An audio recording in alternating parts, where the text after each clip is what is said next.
Hi, you have reached a voicemail for the Left of Valley Radio Podcast. Your call is important to us. Please leave a brief message and we'll get back to you as soon as possible. Have a great day. Hey, Kev, it's Beelzebub. What's up, buddy? Hey, look, I just wanted to talk to you real quick and let you know, hey, I'm loving the show. Great show. You're doing some good work here. One issue, I did one qualm. It's a small qualm, but it's a qualm nonetheless. Look, you keep on advocating for me, right? And you know, you gotta keep in mind now how that makes me feel. All right, now it's sort of like a big guy, like say a big guy went and was fighting some other big guy, and some little guy got in between us, jumped right in front of me, and was like, hey, no, man, it's cool. I got you, bro. Don't worry about it. And then I'm like, how is that supposed to make me feel? Why did you think you had the need to do this in the first place? And how does that make me look? You know, I mean, come on. You know what I mean? Anyway, I just want to throw that out there. I just want to let you know how I feel about it. It's been bouncing around in my head, and I just had to get it out of there, so I wanted you to know. But hey, you're coming to our baby barbecue on Easter Sunday, right? You better be coming to this. I'm serious, okay? A lot of politicians and a lot of movie stars put a lot on the line and did a lot of work to make sure that we had a full spread this year, okay?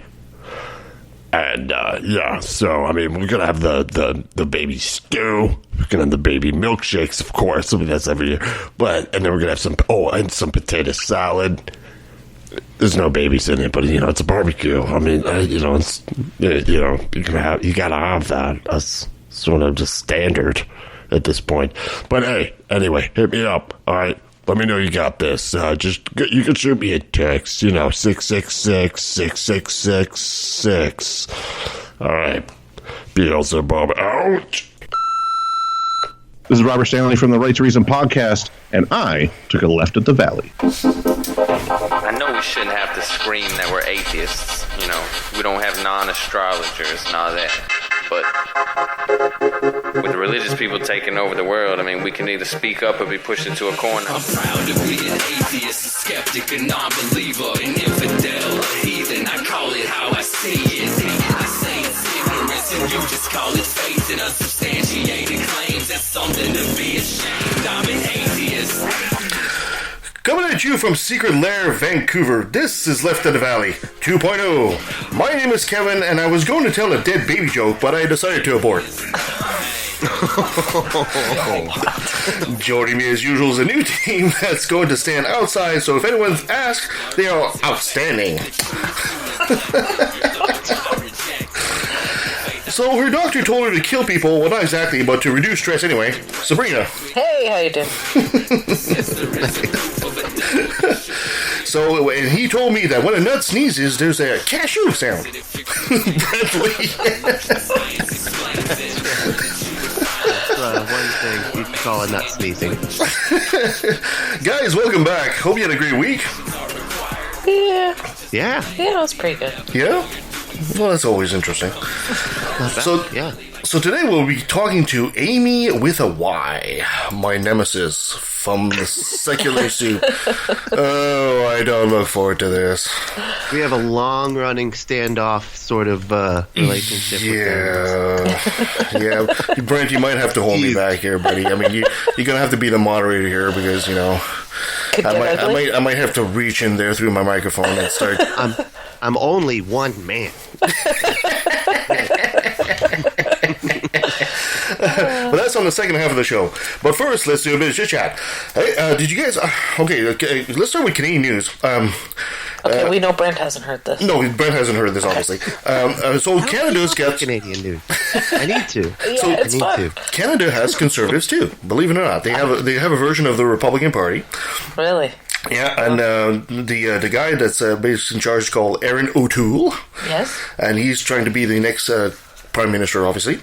And they just had a vote where they're basically trying to make the party bigger and better. and more inclusive. But, at the same time, they just voted down the phrase, quote, and I quote here and quote, "We recognize that climate change is real." It's kind of hard to take you seriously and to change your image as climate change deniers when you can't even agree on that simple sentence. Not even climate change is anthropomorphic, made, or anything like that. No. Climate change is real, and they can't even agree to that. So what are they arguing? That phrase is... Oh, they just give us a platitude as, well, we're not exactly sure what the science says, and blah, blah, blah. Okay. Yeah. So, you know what? I hate to say it, and anybody who knows me on the show knows that I'm no fan of conservatism, and for me, it's a fucking disease. I'm sorry. No offense, it just is.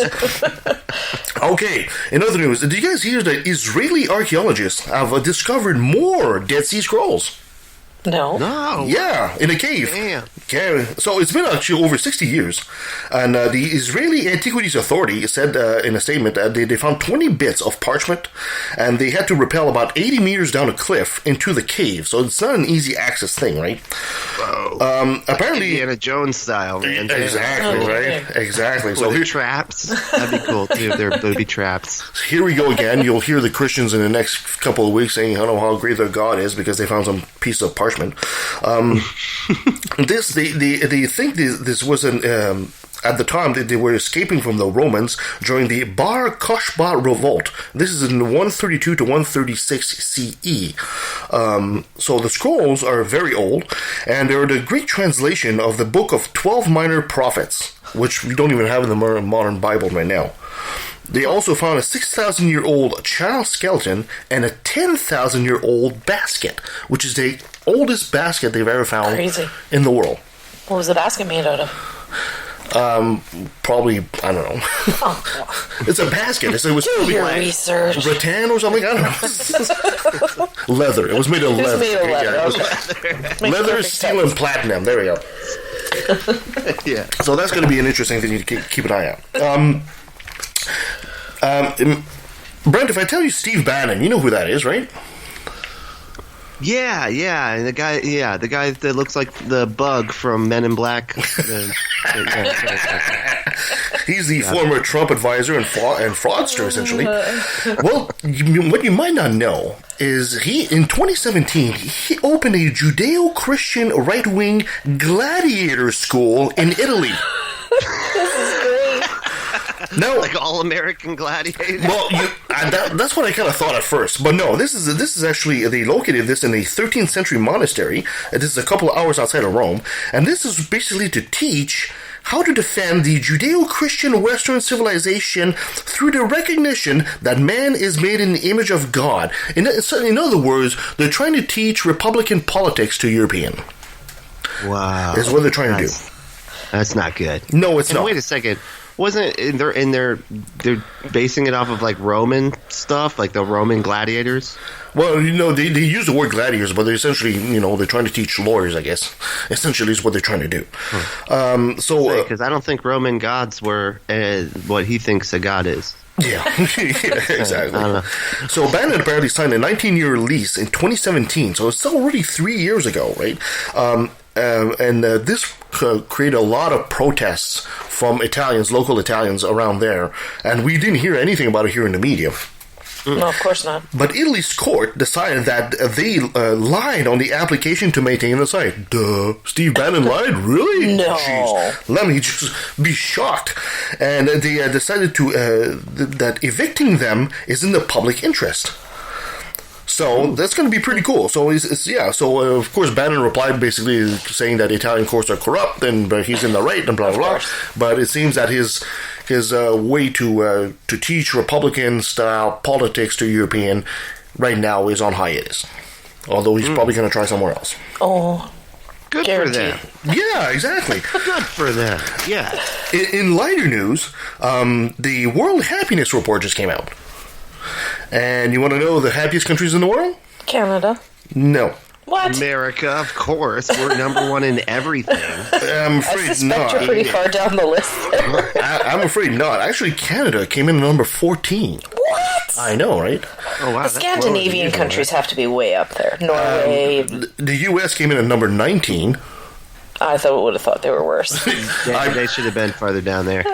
Actually, they're a step down from last year. Last year they were at 18 apparently. So, and of course, this has a lot of what basically skewed the result was, of course, COVID-19. Of course. And how the government reacted. And this is why Canada and the U.S. dropped rather Really? Because I thought Canada did an actually pretty decent job. Yes, but actually not that great. And but as compared to some of the Scandinavian countries and all that, New Zealand. Okay, so the number 10 was actually Austria. Number 9, New Zealand. No surprise there. No. Number 8 was Luxembourg, which nobody ever thinks about. No. Number 7. Not surprised. Number 7 was Sweden. Not surprised. Actually, I would have thought it'd be higher. Number 6 is Norway. Mm-hmm. Yeah. Number 5, the Netherlands. Mm-hmm. Number 4, Iceland, which is a particular favorite. Surprise. Number 3, Switzerland. Mm-hmm. Number 2, Denmark. Mm-hmm. And number 1. What's the last country I didn't name in that category in the Scandinavian? Drum roll. Finland, of course. Of course. Finland. So all Scandinavian countries and then Canada. All these evil socialist countries. Right? With universal health care. Free university. Yeah. I think Canada has one of the longest maternity leaves at 18 months. I think it's even longer. But it might actually be 2 years in a bunch of the Scandinavian countries. I have to look. 2 years, I think. But yeah, the socialism, it's horrible. They're so unhappy there. Oh no. So unhappy. The Red Menace. You're much better off. You're much better off in places like Zimbabwe. They came in at 149. But they're capitalists. And in lighter news as well, in San Antonio, there's a Tussauds Waxworks. It's essentially a wax museum. I know this one. There's actually more than one, but there's one in San Antonio. And they had to pack away their wax statue of Donald Trump. Because people kept punching it. I love it. It seems that people took out 4 years of frustration on the waxy figure of 45. There's a picture of him between. Apparently, there's a picture of him between Putin and Kim Jong-un, and still, that's the one statue you're punching. It kind of says something. It kind of says something right there. They're ignoring It's a remarkably punchable face. and Kim Jong-un. Yeah, well, And punching Trump. they're still punching Trump. So apparently, you kept on punching Trump and scratching his face. Yeah. So they had to fix him constantly. So there's no words on whether they're going to patch up the figure and put him back out there. I guess it's such is the legacy of Mango Mussolini. They should put him in a cage, Well, it's kind of funny that you say that because the Tussauds Museum of Wax in Berlin, for example, tossed the Trump figure into a garbage bin as a display. Awesome! Can we do that here? And then the London Tussauds Wax Museum did the same thing. But in the London one, they actually dressed him up also in a golf suit. And then tossed him in a bin. Very appropriate for Trump. Especially when he lost the 2020 election. So it was basically, when you're that despised around the world, this is why I don't understand these people out there saying, oh yeah, Trump is such a great president, everybody loves him. The U.S. has been respected ever since Trump was at the helm. No, you were not. No, you were really made fun of a lot for the last 4 years. Like, to be quite honest, as a Canadian, I'll tell you something. The world's been making fun of you guys since Ronald Reagan, really. Yeah, pretty much. But with Trump, it really went into overdrive. Honestly, during the 2016 election, and I was not into politics in any way, shape, or form back then, all I could remember thinking is, there's no way they're going to be stupid enough to elect Donald Trump. And then you did! Famous last word. And I couldn't believe That's why it. I didn't even vote. I was just like, this is in the bag. Yeah, right? You didn't vote? No, not in the 2016. But That's I wasn't really into. I didn't even become an atheist until. Oh yeah, that's right. Later that year, because of Trump. Wow. And everybody I knew defending him and going, hold on, maybe the people I'm looking up to don't really know what they're talking about. I don't know. Maybe something's going on here. Yeah, there's a very good possibility they might not know what the hell they're talking about. Crazy. Oh, so that is like the news, I guess, around the world. I guess we should make an extra little thing or talk quickly about that idiot out there in Atlanta. that basically shot up these massage parlors, right? Yeah, I believe so. Yeah, a bunch of Asian women. Yeah, 9 women, I believe it was. 9 victims, most of them Asian women's. Not all of them, but most of them Asian women's. How do I feel about that? It's interesting to see that this is the same state that this guy, this racist asshole, because let's put it, that's what it is. It's racism, and of course he's a follower of Jesus, right? So I've got a few points here. I really hate how the media is saying, "Oh no, he's just he was shooting these parlors because he felt he was he had." What is it? The sexual? Sex addiction. Sex addiction. Yeah. That's not even a thing. That doesn't exist. Yeah, exactly. That's not real. But the media's pointing it out. Use addiction to just mean fucking anything. That drives me fucking nuts. Well, and to use it addiction actually has a definition and like a meaning colloquially. Yeah. Even if that it actually was real. fucking means something. Yeah. Even if it was real. But it's not. It's not an excuse to go and shoot up a massage parlor and kill 9 women. He actually shot 3. No, just 1. It was 3 places. God, I try and stay away from sad stories like this. Yeah, I'm a little bit ignorant on the subject. I really don't like how the police basically almost defended the guy, saying, he was having a bad day. A bad day? You were having a bad day? Let me guess, he was a white guy, right? Yeah, of course it was a white guy. Oh, yeah. But if it was a black guy that had done it, would he have been having a bad day, or would he be dead? He'd be dead. Yeah, right. Exactly. So we all have bad days. We don't do that shit. No, exactly. God. Like if it was an Asian guy, that Asian guy'd be dead too. The only reason this guy's still alive is because he's white. And it's incredible that the police is actually almost doing PR for him. He's having a bad day. I mean, are you fucking kidding me? What the fuck? Yeah. Yeah. And it's I feel like a lot of it is because when this is a big part of it anyway. It's just when you demonize sex, completely. Mm-hmm. There's no nuance. It's just all bad. Yeah. There's no, you know what I mean? Like you can't learn about. There's no like I didn't have a chance to learn about consent. Any of the things that you need to know about it, you can't, because it's just all bad. It's all something that you shouldn't be doing. And then telling these people that, like, even if you masturbate, you're doing something wrong, which is a natural urge of the body that you need. Most men, it's actually very healthy to satisfy that need through masturbation. But if you're demonizing that as well, and then of course his racist ass goes and blames these people for his sexual desires that he thinks are their fault, when really they're just natural functions of the body. It's insane. How fucking... It is insane. And of course, he's a very religious fella. So where did he get those ideas? Well, thank you, Christianity. Thank you so much for raising another idiot with a gun. I'm not going to say it's just Christianity's fault, but it is a big part of it. It's a big, the fact that easy access to weapon is another part of it. The racism is another part of it. So how is easy access to weapons Christian?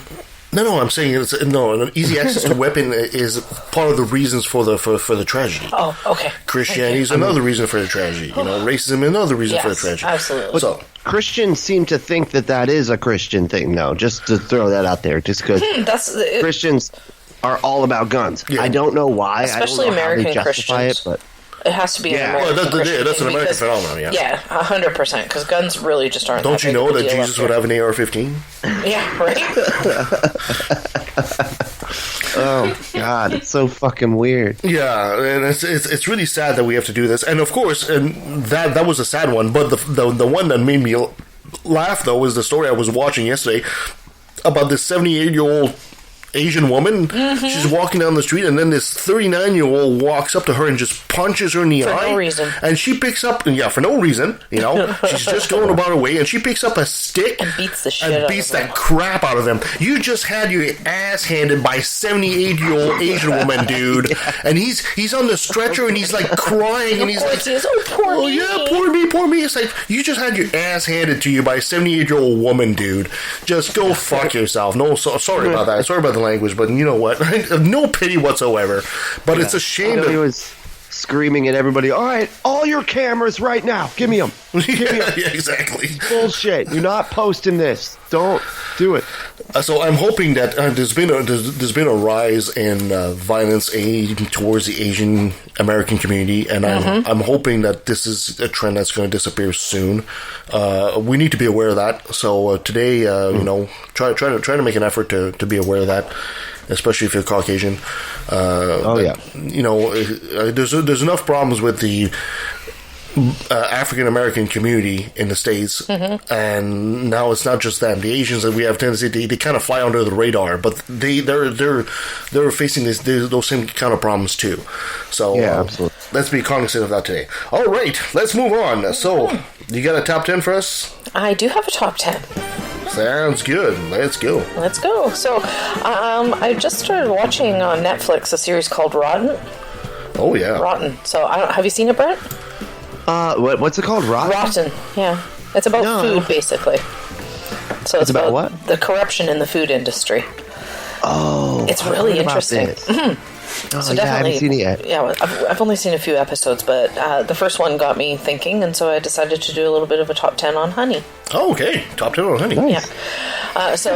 Yeah. Honey's actually quite fascinating. So number 10 is our love affair of honey goes way back. Do you know how far back it goes? Well, probably as old as humanity.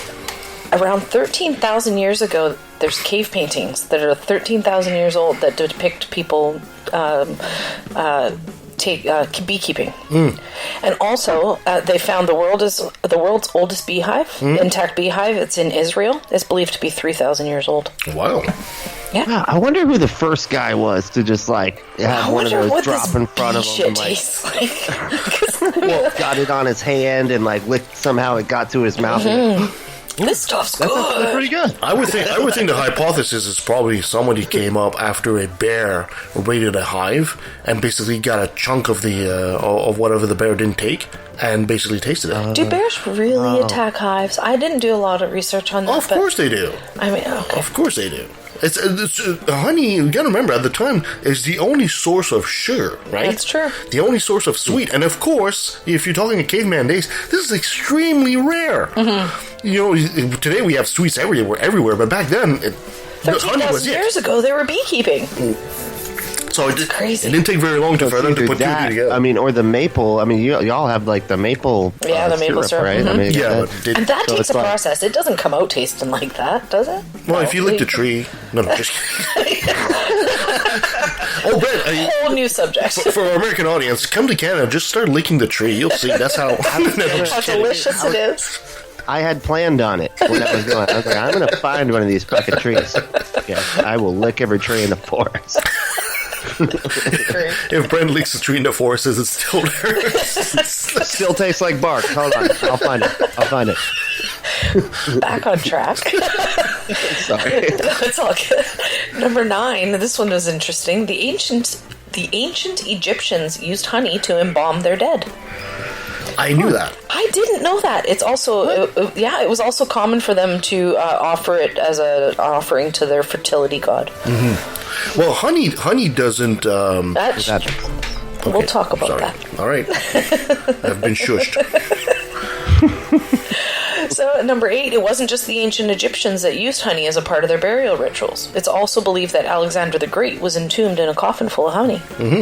I didn't know that either. I think a lot of people made the link between honey and because, especially of the gold color. Yeah. Right? Honey, gold, the sun, all these symbolic things come together. That's why, and of course, like I said, it was so precious. It looks majestic. It does. It does. It's and beautiful. And when it's dripping down, I could see it. And it's bee vomit. That's fantastic. It is. It's bee vomit. And it's not just one bee's vomit. They vomit into each other's mouths and then vomit several times. I know. That on that television show. Just cut my appetite there. What? Are we hungry? Want some lunch?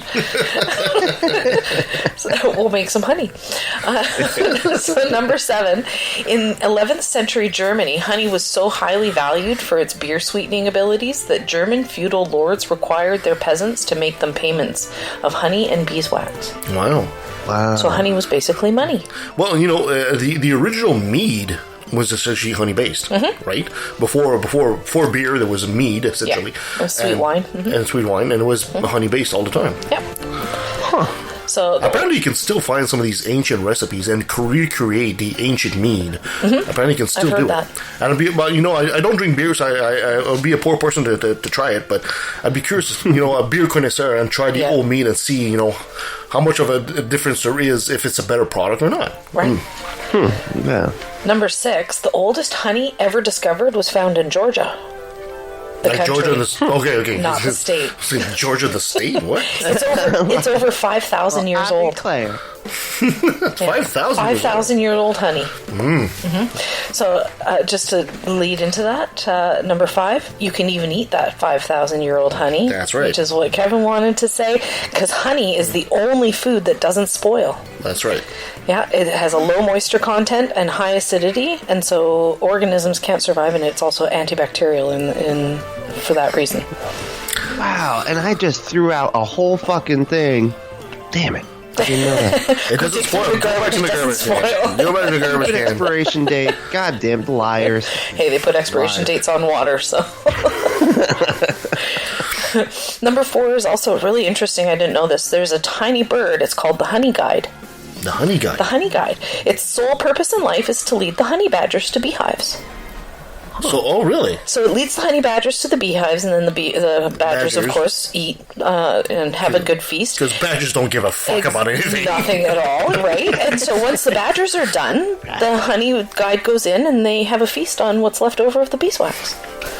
So they use the badger to feed them. See, I think that's what happened to humankind too. Yeah. Either found a bear or a badger and just follow it. Yeah. Number 3, honey is medicinal. Yes. So evidence of honey being prescribed as a medical treatment dates back as far as ancient Mesopotamia. Because it's so inhospitable to bacteria, it was often used as a natural bandage to protect cuts and burns from infection. So if you get cut and all you have is some honey, slather it on. Today, honey is still used as a natural treatment for dandruff, stomach ulcers, and seasonal allergies. And it'll make you sweeter. Aww.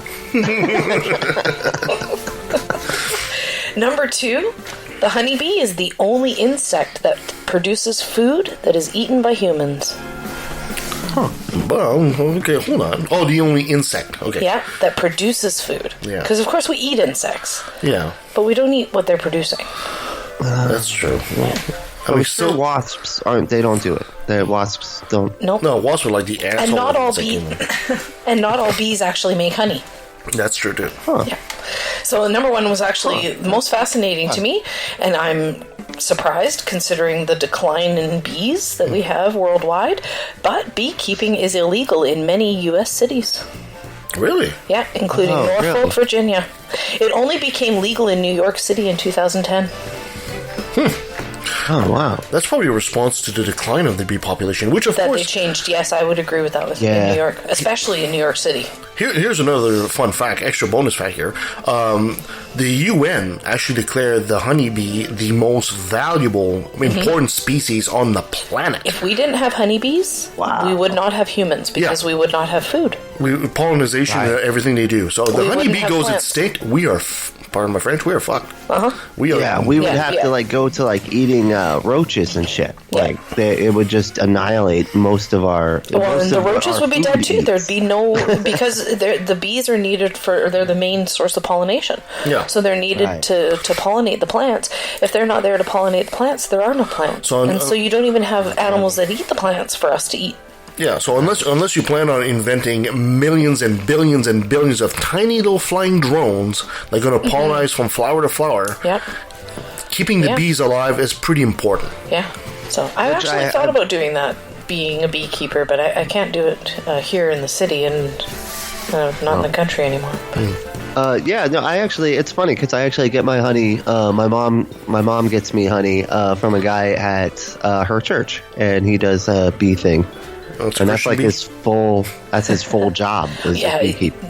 I only buy my honey from a little local honey producer in the interior of BC. Every time I go there, I stop by and I grab a jar. That documentary you were talking about was very important because it showed some interest. We did an episode on bees decline a while back, but Yeah, that one was difficult to listen to, by the way. Yeah, it was. She was an anti-vaxxer. Yeah, she had interesting views. But nonetheless... I want to go back and listen. Nonetheless, the documentary was that I was watching was basically saying, there's an uptake in consumption. Yeah, demand is up, but supply is way supply is down, and a lot of countries, especially China, is basically they're faking mixing. They're giving you fake honey, and then it's coming here. And if it isn't being caught, it's actually being labeled as 100% honey, but it's not. So one of the things that didn't actually make it to the list is a lot of the honey that you buy in stores is actually not honey. Yeah, I was gonna say, because like the stuff I get, like the stuff I just threw away because I thought it went bad. Tasted so different than the stuff that my mom got me. That was in like the jar that was from the actual beekeeper. Now the stuff that you buy in the store, because it isn't pure honey, it would go bad. Well, it's because they use a rice syrup in China. China. So what they do on top of that is, now that some of the authorities have taken lead and realized that some of this Chinese honey isn't real honey, then what China does is they export the honey to a place like Malaysia and then relabel it, and then the Malaysian honey, quote unquote, comes to the US and it's still Chinese honey. And they don't know, and so they're not as diligent about it. So if you want to be a bit more sure, buy local. Always buy local. Buy local. Keep your local beekeepers going. Yes, if you can. Quite honestly, I pay roughly, I think it's about $13-14 I pay for the jar I buy. It's a 1 liter jar, right? Yeah, about a 1 liter jar. So I pay like a soda. Wow. Yeah, and I mean, it lasts a while. I make a lot of, I use it to bake and whatnot, so I don't just put it on my toast. But it's worth that $13.50 that I pay. You're going to go to the grocery store and pay $7.50 for the same thing, and it's not pure honey, and it doesn't taste as good. No, it's just like buying eggs from the farm. If you can buy your eggs locally from the farmer, do it. It is so much better than your 50-cent eggs at the grocery store. And it is, it is. You're keeping the money locally, and instead of sending that money overseas to some and the food tastes so much better. Yes, and you're helping the local guy, and it's worth the extra $1. I think it's totally worth the extra $1. It is. I would rather pay that money to put the healthy into my body than to put the junk. Yeah, absolutely. Especially since it's going to big faceless corporations most of the time. Exactly. And the other thing is, beekeepers are not only good for making the honey and everything like that, but we also the facility that I work at usually has a pest control that will just come out and kill shit, right? Yeah. So if there's like a wasp nest or something like that, they'll just kill it, And the regular regulations is for them to just kill bees too. Really? But like we kind of pushed at our facility to like say, hey, is there any other way we can do this without killing the bees? And so we had a local beekeeper come, and they were actually able to use some sort of smelly, so there was like some smoky stuff that like caused the bees to like leave that nest and then go into their thing, and then they could take them back and use them for the beekeeping, and the bees are all happy and healthy. And what they likely did is moved the queen. That's all they have to do is get the drones a little bit sleepy, and then they move the queen to wherever they want the drones to go, and then the drones flock to the queen, and they move the hive. So if you ever see a swarm of honeybees, call your local beekeeper. Find a local beekeeper. They'll come and catch that swarm. Yeah. So, and they they don't call anyone that's going to come kill them. You want your honeybees. Right. Don't do that. Yeah. We need these guys. And there's so many different types of bees as well. I mean, you got the European honeybee and all that we're talking about.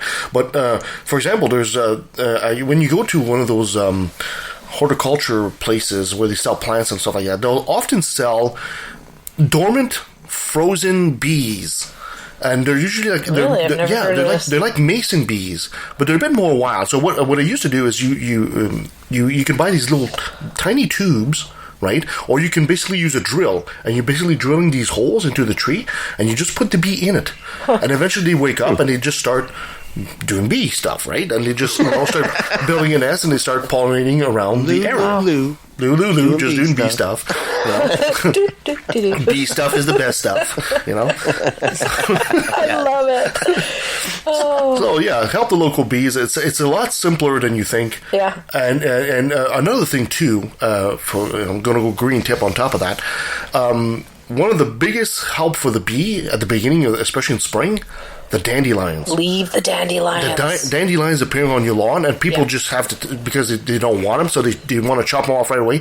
That first batch of dandelions is really important for those bees. Yep.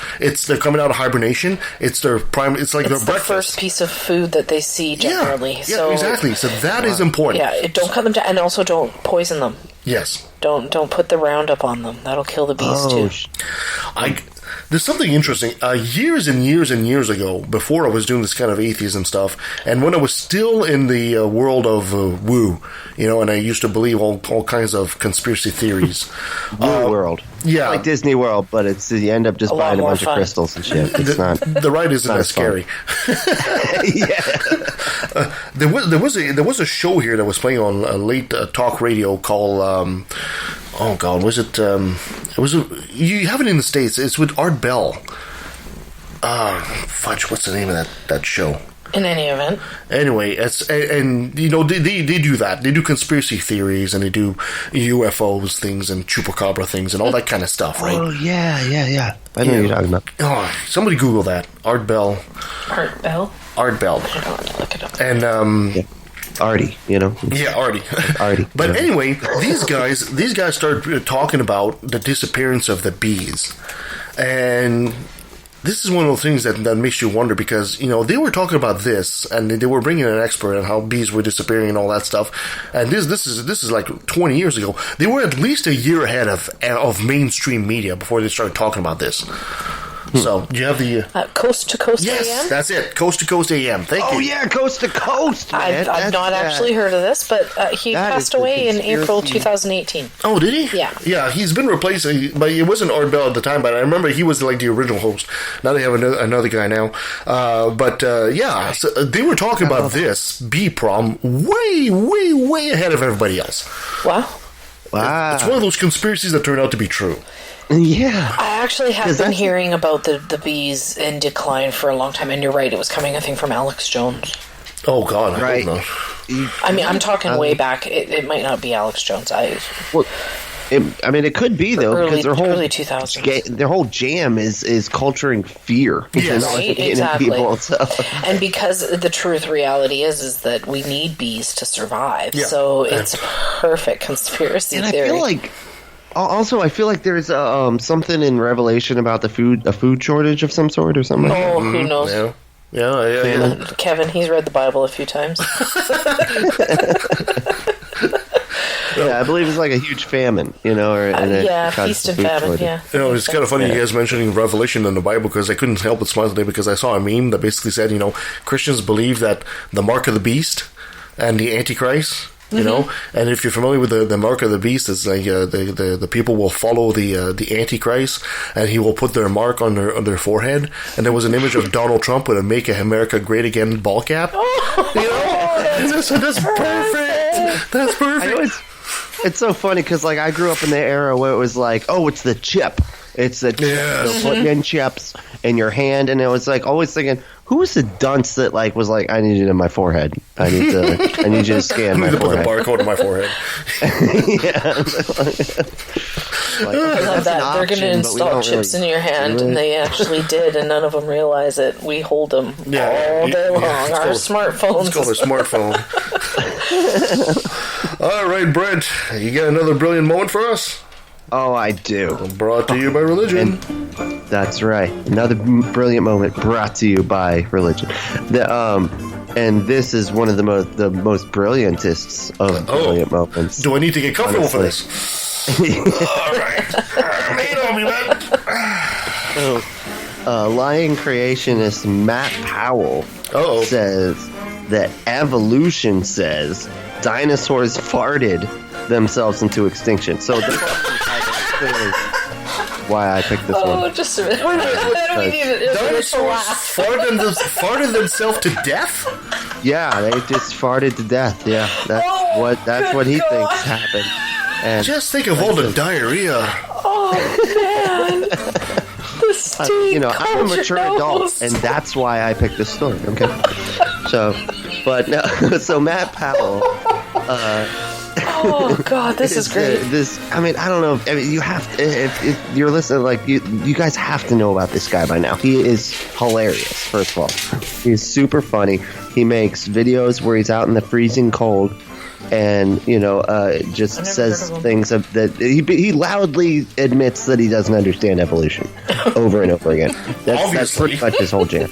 Because they murdered themselves into extinction. Pharosaurus Rex.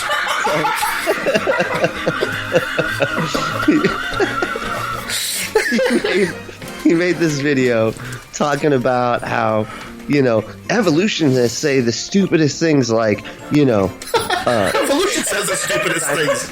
Dinosaurs farted themselves into non-existence. Now the funny thing about this is that there was an article in a scientific journal on Current Biology is the scientific journal that came out and talked about how the dinosaurs' farts and burps contributed greenhouse gases into the atmosphere. Yeah, it's which called the methane. scientists theorized. Huh? It's called methane, yeah. Yeah, methane. Exactly. I mean, it's no different than what we do is deal with the cows. And stuff. Or you, or anybody. Or anybody. Yeah, exactly. Like but that's the scientists theorized that could explain the warmer climate from the time. Which is perfectly reasonable. Nothing in the article said anything about extinction whatsoever. Of course. Oh, Jesus. But the thing is, when Fox News, and of course the reputable source of the Daily Mail, I mean, the Daily Mail. Yeah, I was super fucking reputable is the word I'd use.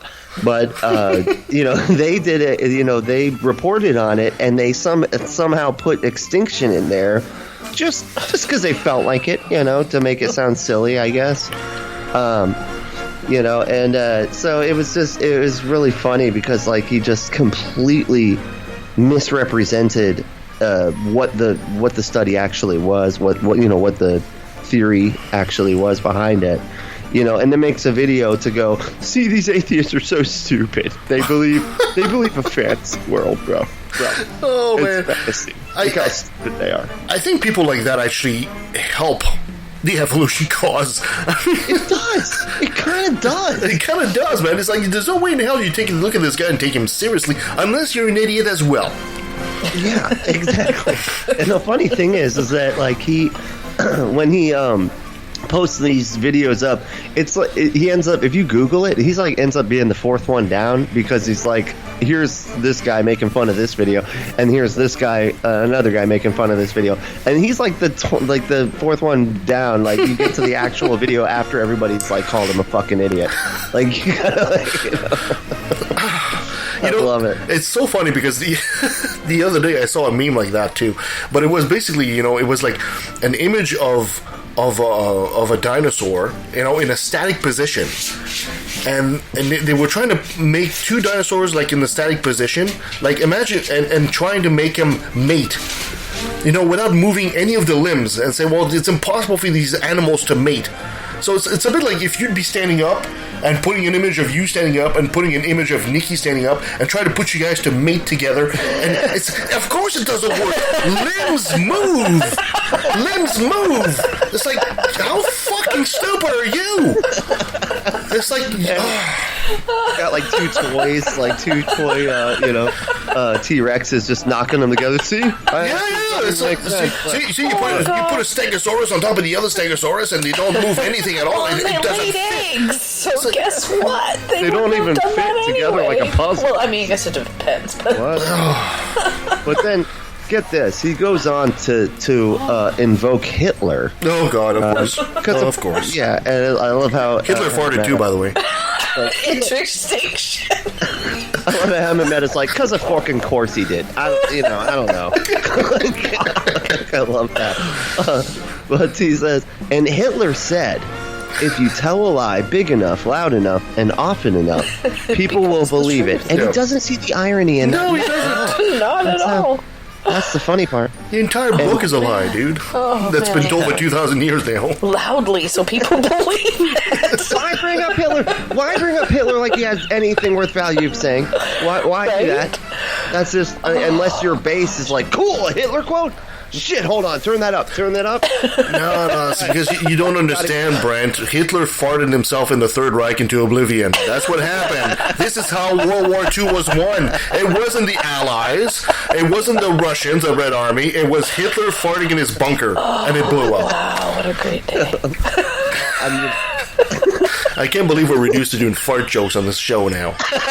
Hey, whatever brings the listeners so back. out of fucking sync with what we do. Oh my god. Oh, that's just... Oh. Has anyone heard anything about borders opening anytime Maddie Powell. soon? Good old Maddie. No. Keep making videos, sir, please. We know you're a listener. Yes, please. We'll start funding you actually at this point. Please make more videos. The borders opening? I would love to hear about borders opening. Because of COVID? Yeah. Well, we need to bring Brent here for a visit. Oh, yeah. It'd be great to have Brent here. No, the borders, like, the Canada-U.S. border. Oh, yeah. Oh. Yeah, that would be Is great. Borders still around, the actual bookstore? I thought that closed. Just bring us your health care if we open the borders. No. Bring it in the back. You cannot have our health care. That video that you posted today about, we were watching the David Cross video. Yeah. Oh, that was fantastic. Go watch it. So good. It's all about how, you think the Americans are so free and have this wonderful life, yet, you're not nearly as happy. You spend more on healthcare. You spend more on everything. Maybe you take more money home, but you just turn around and give it to someone else. They don't really take more money home either. That's the thing. At the end of the day, you spend more in taxes than other countries, but you're here touting how wonderful you are. I love it, too, because they're like, people are always like, oh, but there's going to be a wait list. You might have to wait. And it's like, dude, you're going to wait for fucking ever if you can't fucking afford it, genius. Well, and at the end of the day, you can't get it at all. What would you rather, wait? What they don't get now, of course, in Canada, all of our provinces self-manage their healthcare, so all of our healthcares are slightly different province to province. But we have generally the same thing. It's called triage. So they look at you and they go, are you dying? Oh shit, you're dying. You need to be seen right away. Come over here. And you're going to come in. But wait, and then they're going to look at you and they're going to go, oh, you've got a boo-boo on your finger. You can wait. We actually, there's a little toy dinosaur in an ER I used to go to all the time. And it had a little... it farted to death, that one too. It did, yeah. It farted himself so small it fit in your hand. And he had a little sign on it, and I don't remember the exact words, but it basically said, if you're here waiting, be thankful. It means you're alive. Oh, that's good. And if you're getting mad about the person that's being seen right away, well, feel sorry for them because they're dying. Yeah, that's good. I like that. And so it just kind of puts it in perspective, because that was a small town hospital, and sometimes you'd be waiting a really long time in the ER because there were no clinics. There were no walk-in clinics. So if you didn't have a family doctor, you went to the ER. Yeah. Mm. Also, in that same place, there's one of those toys where you pull the cord and it says the cow goes moo, but it goes the T-Rex goes, and that's why it's extinct. Oh man, this joke will never die. Not like the T-Rex. Okay. Farting dinosaurs. I love that they're like, hey, that means you're alive and you should be happy you're alive. That's like the Republican fucking mantra, man. Like, hey, be happy you have a job, okay? I know you only make $7 an hour, but be happy you have a job, bro. Okay? Yeah. Calm down. Even your Democrats are going to vote down the $15 minimum wage. What the hell is that? Yeah, that's just insane. That's for an entire different show. Yeah, let's not go there. He was a Democrat. About minimum wage. He mentioned, he's a Democrat from a very specific place with a very specific group of people that voted for him, and he's really trying to, appease those people. You have your corporate over Democrats. Everybody else, and it makes him one of the most powerful people in our country because it's split. All right. So anyway, thank you so much for that farting thing. All over the place. Farting dinosaur. That's great. While our audience is getting more gaseous by the minute here, let's take a quick break, and when we come back, we'll come back with another person with a lot of hot air. Amy with a Y. You're so vindictive. I've not seen this side of you. So stay with us. Podcast view. If your skepticism is socially conscious and doesn't take itself too seriously, you might like life, the universe, and everything else.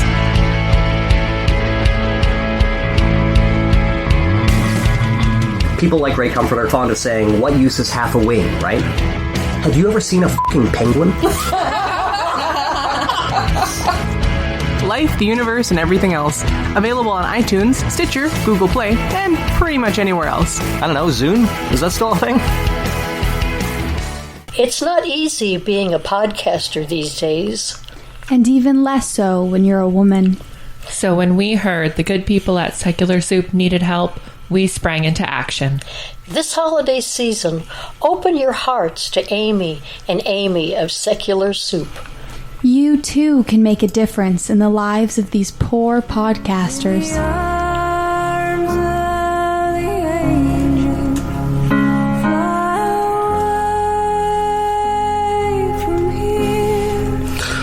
For less than the price of a cup of coffee a day, you too can make a difference.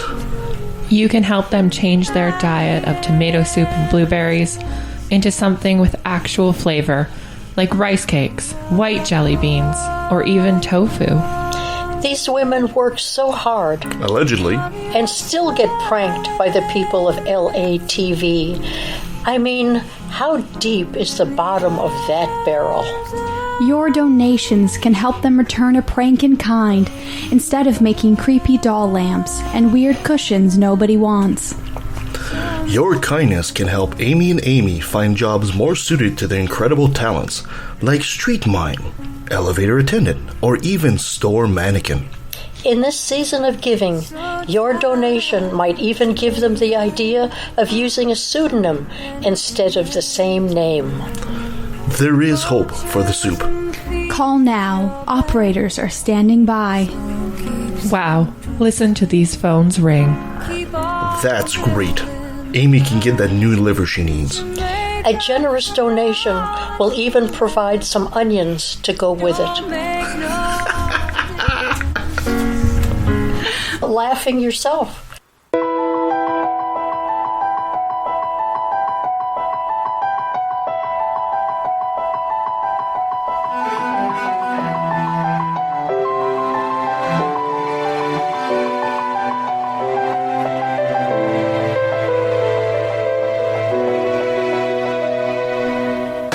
By the end of this century, if emissions keep rising, the average temperature on Earth could go up another 4 to 8 degrees. What I'm saying is the planet's on fucking fire. There are a lot of things we could do to put it out. Are any of them free? No, of course not. Nothing's free, you idiots. Grow the fuck up. You're not children anymore. I didn't mind explaining photosynthesis to you when you were 12, but you're adults now, and this is an actual crisis. Got it? I don't know where the lights are taking us, but something in the night is dangerous, and nothing's holding back the two of us. Baby, this is getting serious. Alright, our next guest, I should say, is a co-host of the Secular Soup. She's a snappy dresser and a snazzy dancer. Hello, Amy, with a Y. Welcome back, I guess. Hello. I think you didn't put enough volume or emphasis on Secular Soup. So I just enunciate that for people so that they can find us. Because we're a much better show than this one. Well, it was great having you guys on the show. Thank you for coming. Amy, it's so good to hear you again, dear. How are you doing? Good. How are you? Well, I was doing fine until now. A long time. Exactly. A long time, yeah. How's the tiara holding up? I recently got a new tiara that's bigger than the old one. Really? So that made me happy. At which point does it become a crown? It's a status symbol. We started out it was a thing when we first started the show. We were like, we should get crowns and wear them, and Amy already had one that a friend made for her, so then I had to go out and buy one and make my own. Nice. But then hers was, when we met each other in real life, it turned out hers was bigger than mine, and I couldn't let that stand. So I had to go online and find a bigger one and order it. And then now mine's bigger than hers, and so now she's in the market for a new one. So we thought we'll just keep it going till we're wearing gigantic Glinda the Good Witch tiaras. gotta say, like, so you did it online, right? So, Yeah, but after that, maybe you can move on to hats and do like the royal princess thing. You know, a bigger and bigger your hat every time. Maybe because that'd be an awkward. I feel like that'd be an awkward conversation at Walmart. Like, I couldn't find any of you guys like tiaras. They'd be like, "Oh, well, they're actually. Wait, what? What? Tiara? Yeah, we don't got that. You have to personalize the tiara. So I have, when I'm out thrift shopping or looking for, I find little tids and bits to put on it. So I have a cute little cat thing on mine and an Eiffel Tower, and I have a state of Minnesota, and so we each kind of add little personal effects to it. So they're really badass tiaras, and they hurt when you wear them, so we don't wear them. As it turns out, they stab your head with the combs, and it's a whole thing. Yeah. That's why this is a drunk cast YouTube things, because that's the first thing, first feeling to go when you're drunk is your forehead. Well, yeah, we always start out the drunk cast sober, and then as we get drunker, we're like, I gotta take this fucking thing off. So, yeah. Well, Brent and I have decided to kind of mimic you guys, but since we both have short hairs, we start with hair extensions, and then eventually we'll move into something else. You're never going to get crowns that are as good, though, because Amy and I are both very crafty, so... Oh, I don't doubt it. I don't doubt it. I like it. So you're the host of Secular Soup. Give me a bit of a background history of Secular Soup for people that have not heard the show. So for the millions and millions of millions out there that have never even heard of such a thing. The people on the planet who have no idea what Secular Soup is, aside from like 200 of you that probably aren't listening. It's a whole anyway. So 3 years ago, I think 3-ish years ago, 2017, we were both podcast fans, and we were both in a Facebook group together that was for atheist podcast fans that were women, and a bunch of us were in this group talking about how there just aren't that many atheist podcasts that are hosted by women, because it's a total sausage fest in the world of atheist podcasting, as you may have noticed. What? So we thought we would really like to hear a show that is led by women, and at the time Godless Bitches was around, but Godless Bitches had just left too. They had gone on this just kind of pod fade hiatus, and so we couldn't even listen to them anymore. And so Amy and I had both just chimed in and gone, I've been wanting to do a show, but I can't do one myself. It feels weird just talking to myself into a microphone. So so we just talked to each other on the phone and did a test recording, and the rest is history. And then we, at first we thought we're going to really hit the atheist topics, and we wanted to be kind of like a cogdis or something where we talked about different atheism topics, and it quickly devolved into whatever happened to be running through our brains, because it turns out we both have attention issues. So pretty much just the two of us rambling for an hour or so. So if you enjoy that sort of thing, check us out. We talk a lot about parenting too, because unfortunately we both have children. She lives in Texas, I live in Minnesota, so Minnesota actually exists for real? It does. I thought it was an invention of the media. It's basically like Canada Junior. That's what I think it is. So, or without Canada the maple Light. syrup. Yeah, something like that. So here we still are, and we now have launched a second show called I Date Me, which is just the two of us making fun of old Bachelor ads from so far the 80s and 90s. Oh boy. But we just ordered a magazine from the 60s, so we're going to try to go further back and make fun of older dudes. So that's done. Well, it's probably one of my favorite shows to listen to be completely honest. It's like god-awful movies, and then I Date Me comes right under it. Yeah. And it's way easier to record than Secular Soup is. We both decided.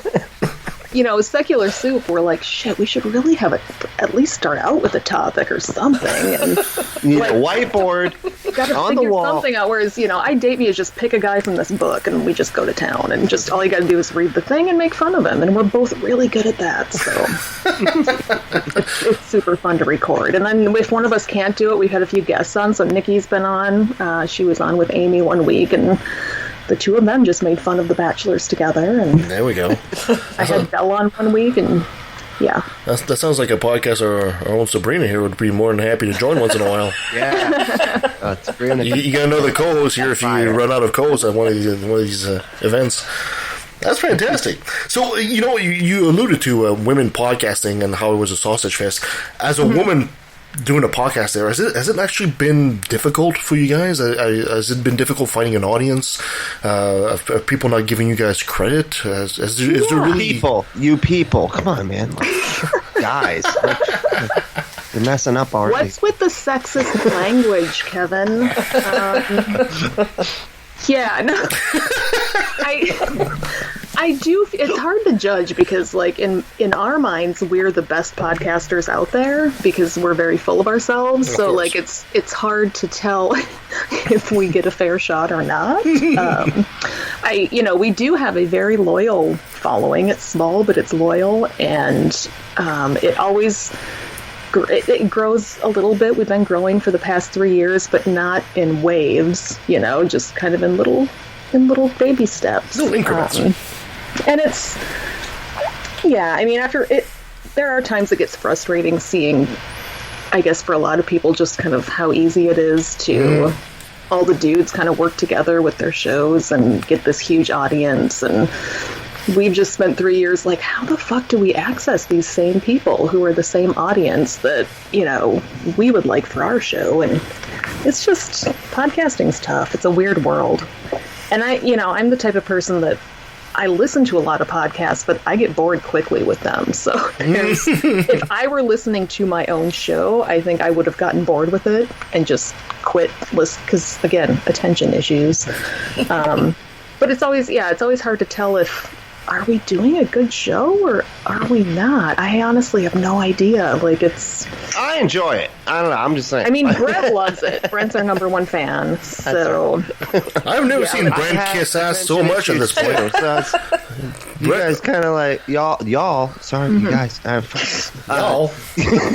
Y'all do the same thing that my mind would like you to do anyway. So I mean, it's great. That's good. Well, it's so good. Yeah, it ends up usually being just like a therapy session for Amy and I, where we just hold everything in until we're going to record, and then we complain about everything. So it's great. The therapeutic secular soup. Shit about everybody. Yeah. The aggressive side of the passive aggressive. Yes. Yes. There you go.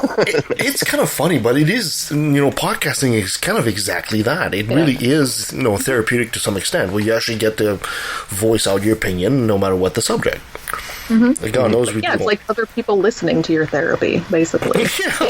And you forget that people listen to it. Like, I have even friends that I know in real life will send me messages like, oh, that was so funny what you said about, and I think, oh my God, people are listening to that? Like, that's something I said out loud? What? It feels like we just had this conversation and then went on with our lives, but wait, other people listened to that. Oh my God. And then it's like, what did I say? Yeah. Do you think that as an atheist podcaster, as an atheist female podcaster, do you think that atheism as a whole, and we're not talking like male podcasters here, but do you think atheism is chauvinistic somehow? Oh, fuck yeah. Really? Yeah. Oh, absolutely. It seems like in the past few years, there's kind of been this split that I think a lot of people have seen between sort of, I guess, what we would call the logic bros, the Richard Dawkins fans, and Sam Harris, and people who are very anti-feminism and think that feminism is ridiculous and we should call it egalitarianism, and that Me Too has gone too far, and that basically a lot of complaining about women, which I think a lot of men don't even see. Like, they don't even realize that it's happening or that they're doing it. And I've had conversations with friends of mine who kind of think like that, and they don't see it because of course they don't. They haven't been on the receiving end of it their whole life. Mm-hmm. Right. So they don't recognize things that we would recognize as being sexist.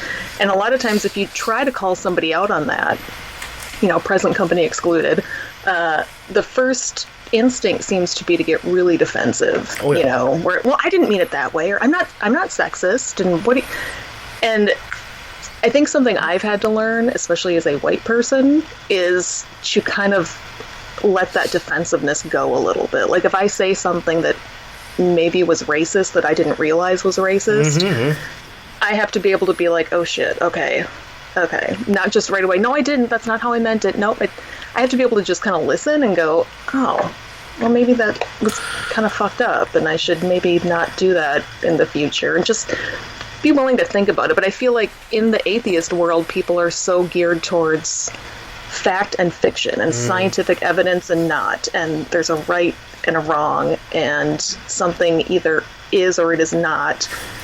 And you get, I don't know, I've had discussions with people where they're like, well, who gets to say if it's sexist or not?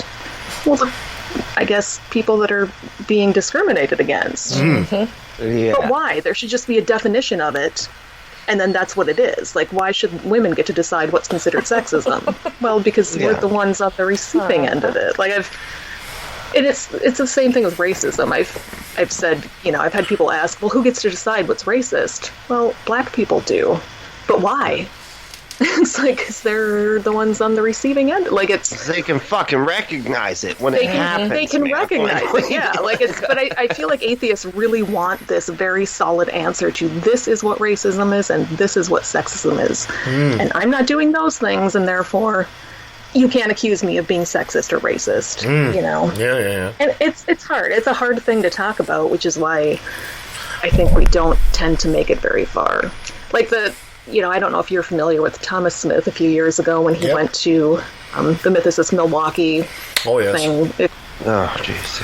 Just for people who are listening, if you haven't seen it, there's clips out there. But basically, he was debating Sargon of Akkad. Carl Benjamin, is that his name? Benjamin, yeah. Benjamin. But he said, this guy actually said into the crowd, not Thomas, but Sargon was defending himself, having said, I wouldn't even rape that woman. And he had used that as a joke. Like, there was some more context to it. He actually sent that to a member of the English Parliament, I believe. Yeah. British Parliament. Yeah, no context needed. He defended it, and when he defended it on stage, everybody erupted into applause. Yeah, and you that's amazing. see Thomas Smith on the stage just like, what? Why would you think that that's okay? And then the audience is so and you look at it and you go, gee, I wonder why women might not be comfortable in a room like that. Yeah. Yep. Right. Yeah. We want to go to the conventions too, and we want to enjoy all this stuff too, and yet we always feel as if we're, what's the word I'm looking for? On display somehow. Like, if I go to a conference, I have to worry what other people's ulterior motives are, and I have to watch my drink and cover it with my hand, and I have to keep an eye out for my female friends, and like all these things that women have always had to do that I think men don't realize we have to do, and it's because we don't feel safe in a group of people that would cheer at that joke. Right. And then would say, but we're not sexist. We're not, because here's what he meant by it, so that's not sexist. Yeah, I can understand that.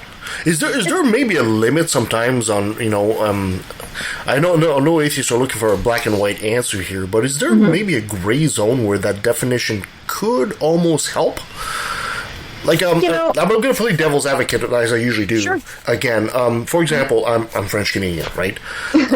And of course, when you're speaking French Canadian and you talk about your girlfriend, you'll use the word "c'est ma blonde," and blonde actually as in blonde, blonde, and it actually it's the hair color, but it actually refers to your girlfriend. Right? That's not a very nice term. But it's an accepted term within the population. I don't see any French Canadian women basically rising up saying that's discrimination. Is there maybe a level where semantics it was accepted when you were there, but you haven't been there in a really long time. Do you think it's still accepted today? Yes, it is. Okay. It is. Well, and that's something that... Oh, maybe I should use something that's more appropriate to the culture here. Okay, listen. For example, I call this girl a chick. That's not okay. Yeah, that's not okay. No. Yeah, and I sort of have a tendency to agree with it, but it was never meant as a derogatory. Doesn't thing. matter. It's not okay. It's a bit like saying he's your dude. That's not okay either. That's not okay either, right? But I think for the majority of people, they kind of accept it anyway. Or am I wrong? Chick isn't accepted. I hate that term. I think Or culture broad. change moves slowly, I think. Mm-hmm. And a lot of this stuff has kind of evolved over several years as to what's acceptable and what's not. And I've had discussions with my own son, who's a teenager, about this, where he's just come and asked me, why is it wrong to say this, or why is it wrong to say that, if I didn't intend to hurt anybody. Yes. He'll be like, if I'm in a group with all my male friends and we call each other a bitch or something, because we're, I would think quit that's being a a different bitch playing that video game. Yeah, So I've had to explain to him, even if there's no women around to hear you, you're reinforcing that that's an okay way to be derisive to someone. And the reason that that's derisive is because you're comparing them to a woman. And so even if you're not directly offending somebody in the room, you're kind of reinforcing with your friends that that's an okay thing to do. And if it's something that you would feel uncomfortable saying if there was a woman in the room, maybe don't say that. Or the same thing with racist terms. Just because there's not somebody to hear you say it or your friends say it, you're still contributing to the culture that says it's okay to say those things. Same with fat shaming. Right. Well, same with everything, yeah. And LGBT issues and trans issues. And, don't get me started. I've had my son tell me, well, this YouTuber got in trouble because he used the N-word, but he only said it because he was, mad for, 1 second. And it's still not okay. Still not okay. Because, you know never what? okay. Even if it's exactly. And that word had to be in that person's mind as an acceptable thing to come out of your mouth to begin with. Right. Why was that your go-to? Why is that your go-to anger response? But I do acknowledge that it's tricky because there is so much of this kind of language, and we've been weeding out so much of it, and I can acknowledge that it can probably be hard to wade your way through that, especially if you're not around a lot of people that are going to tell you that's not a cool thing to say. I have a friend, a local friend. I live in a small rural area, and I have a friend who genuinely just found out that it's not okay to refer to trans people as the word that sounds just like a car part, but I don't want to say that. Thank you. That's the one.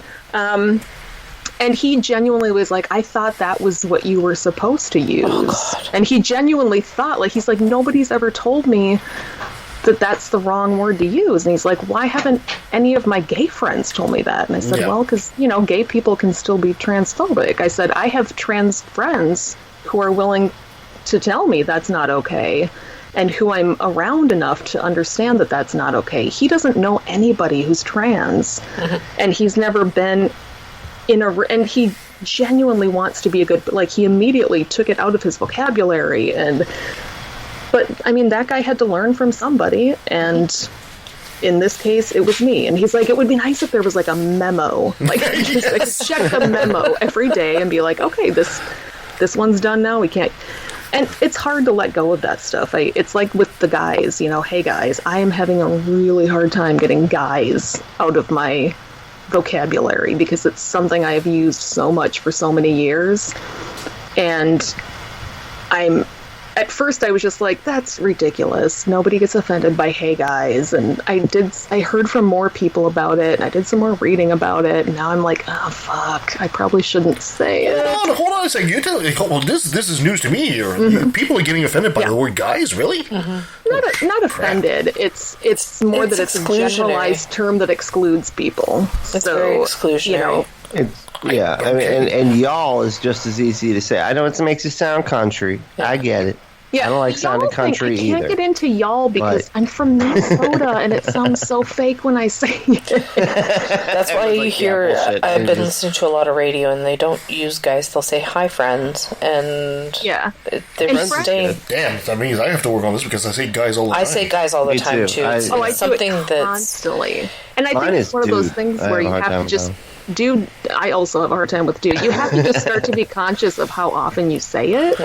And start trying to replace that with something else. And be aware of your audience, too. From now on, I'm just going to try to refer to people as mammals. Pay attention to who you're talking to. Don't do that. That's the other thing. Because then you're turning them into animals, and that's not okay. We're animals. I know we are, but... You're referring to. Yeah. It's it's weird now when I hear other people using "Hey guys," I hear it, whereas I didn't used to hear. Like now, it's something I actually notice. And again, I've heard from enough people who have said that's a hurtful thing to hear because it feels so exclusive to them. It feels like they're being excluded from a conversation. And yeah, some of the options, I mean, yeah, I just cannot bring myself to say y'all. It sounds so ridiculous coming out of my mouth. And even the friends thing, like I just... Yeah, friends is weird. Great when they say friends, but I don't like people, and they're not my friends. So, like, I can't say... Everyone works. You can be like, hey, everyone. Yeah, I like hey, everyone. Everyone. Yeah. Well, so I jokingly just said, I'm going to start referring to people as hey mammals, and so, Sabrina, you said that was not okay. I mean, it's. And I'm saying okay, so I'm playing devil's advocate at some point. It's not. Where does it stop here? If I start referring to everybody hey primates, you're going to really offend a bunch of people. Well, yeah, but I mean, at some point, I don't know where that line is. Exactly, there isn't one really. I think, like I said, it keeps evolving, and you hear from more people. And this is something I have struggled with a lot in the past, is at what point do you stop just weeding words out of your vocabulary because someone somewhere will find it uncomfortable. I think it's also the gripe that you hear, especially from the right, saying, when they talk about cancel culture, this is what they're referring to. Where does it end? If I say any word, I'm going to offend one person somewhere. Well, and I hear that from a lot of people about, as far as the cancel culture, and everyone's going to come to get me if I say this thing, most of what's happening is happening online. If you get attacked because you used a certain term, it's because somebody online came and yelled at you, or you said it on Twitter and a bunch of Twitter people came and yelled at you. I haven't been in a ton of real life situations where I've said something and someone has started screaming at me because I said it. When you have real life relationships with people and you have real conversations with people, that stuff I think is a little bit easier to learn and understand. But I think we have this reflexive, somebody yells at me on Facebook and now I'm just going to dig in and have a fight with that person. And it's just kind of counterproductive. I mean, I feel like right-wingers... how long have they been telling us to not use Jesus' name in vain, or that we can't swear ever around anybody because swearing's the worst thing you can possibly do? And God forbid you show a nipple on TV because that's they have their own sort of cancel culture. But there's no doubt. I think it's overblown. I really do. I think it's overblown because it's such an online phenomenon and it feels like it's a huge thing. And well, it's really such a fear-based thing for so many content creators. It's a fear-based anger. You know what I mean? That content creators have, like, if I say this word, and trust me, I've said a lot of things that could, I guess, like have gotten me in trouble. But like people talk to me, and I was like, "Holy shit, I'm so sorry. I didn't." Yeah, we've had a few things where we've said things that were very cringy, and we had actual real people that we know in real life send us private messages and say, "Here's why that wasn't cool," and we went, "Oh shit, I never thought about it that way." Yeah, and and then we just didn't do it again, or we didn't say it again. And there have been times where I've gone, "Oh shit, is it okay to say this word?" Like the one I'm currently struggling with is stupid, because I say stupid nonstop.